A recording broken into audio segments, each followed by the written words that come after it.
मगध के सम्राट बृहद्रथ की दो पत्नियां थीं। जब दोनों से कोई संतान नहीं हुई तो एक दिन वे महात्मा चंड कौशिक के पास गए और उनको अपनी समस्या बताई। महात्मा चंड कौशिक ने उन्हें एक फल दिया और कहा कि ये फल वे अपनी पत्नी को खिला देना, इससे संतान की प्राप्ति होगी। राजा ने वह फल काटकर अपनी दोनों पत्नियों को खिला दिया। फल लेते वक्त राजा ने यह नहीं पूछा था कि इसे क्या मैं अपनी दोनों पत्नियों को खिला सकता हूँ। फल को खाने से दोनों पत्नियां गर्भवती हो गई, लेकिन जब गर्भ से शिशु निकला तो वह आधा आधा था, अर्थात आधा पहली रानी के गर्भ से और आधा दूसरी रानी के गर्भ से। दोनों रानियों ने घबराकर उस शिशु के दोनों जीवित टुकड़ों को बाहर फेंकवा दिया। उसी दौरान वहां से एक राक्षसी का गुजरना हुआ। जब उसने जीवित शिशु के दो टुकड़ों को देखा तो उसने अपनी माया से उन दोनों टुकड़ों को आपस में जोड़ दिया और वह शिशु एक हो गया।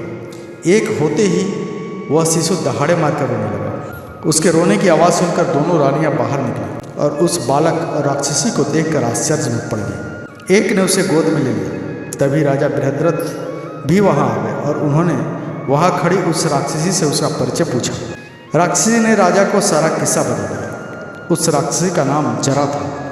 राजा बहुत खुश हुए और उन्होंने उस बालक का नाम जरासंध रख दिया, क्योंकि उसे जरा नाम की राक्षसी ने जोड़ा था। जरासंध की एक खासियत यह थी कि वह युद्ध में मरता नहीं था। उसे अक्सर मल्ल युद्ध या द्वंद्व युद्ध लड़ने का शौक था और उसके राज्य में कई अखाड़े थे। वह श्री कृष्ण का कट्टर शत्रु भी था। श्री कृष्ण ने जरासंध का वध करने की योजना बनाई। योजना के अनुसार भगवान श्री कृष्ण, भीम और अर्जुन ब्राह्मण के वेश में जरासंध के पास पहुंच गए और उसे कुश्ती के लिए ललकारा, लेकिन जरासंध समझ गया कि यह ब्राह्मण नहीं है। तब श्री कृष्ण ने अपना वास्तविक परिचय दिया। कुछ सोचकर अंत में जरासंध ने भीम से कुश्ती लड़ने का निश्चय किया। अखाड़े में राजा जरासंध और भीम का युद्ध कार्तिक कृष्ण प्रतिपदा से 13 दिन तक लगातार चलता रहा। इन दिनों में भीम ने जरासंध को जंघा से उखाड़कर कई बार 2 टुकड़े कर दिए, लेकिन वे टुकड़े हर बार जुड़कर फिर से जीवित हो जाते और जरासंध फिर से युद्ध करने लगा। भीम लगभग थक ही गया था। 14वें दिन श्री कृष्ण ने एक तिनके को बीच में से तोड़कर उसके दोनों भाग को विपरीत दिशा में फेंक दिया। भीम श्री कृष्ण का यह इशारा समझ गए और उन्होंने वही किया।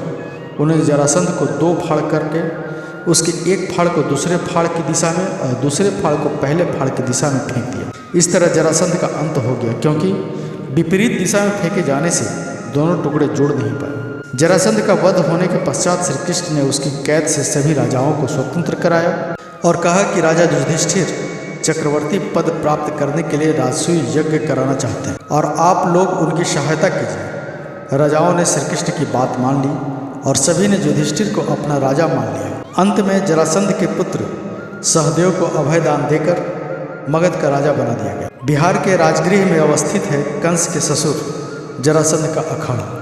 जरासंध बहुत बलवान था। मान्यता है कि इसी स्थान पर भगवान श्री कृष्ण के इशारे पर भीम ने उसका वध किया था। राजगृह को राजगीर कहा जाता है।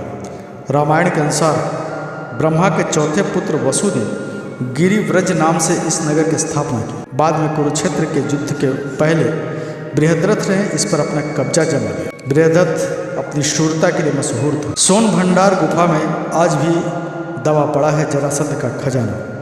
इस गुफा में 2 कक्ष बने हुए हैं। वे दोनों कक्ष पत्थर की एक चट्टान से बंद है। कक्ष संख्या 1 माना जाता है कि यह सुरक्षा कर्मियों का कमरा था, जबकि दूसरे कक्ष के बारे में मान्यता है कि इसमें सम्राट बिंबिसार का खजाना है। कहा जाता है कि अभी भी बिंबिसार का खजाना इसी कक्ष में बंद है। तो मित्रों, हमारा ये प्रयास आपको कैसा लगा कमेंट करके जरूर बताएं। वीडियो को लाइक करके चैनल को सब्सक्राइब कर दें। साथ ही बेल आइकन दबाना ना भूलें ताकि वीडियो संबंधित नोटिफिकेशन आपको हमेशा मिलती रहे। धन्यवाद।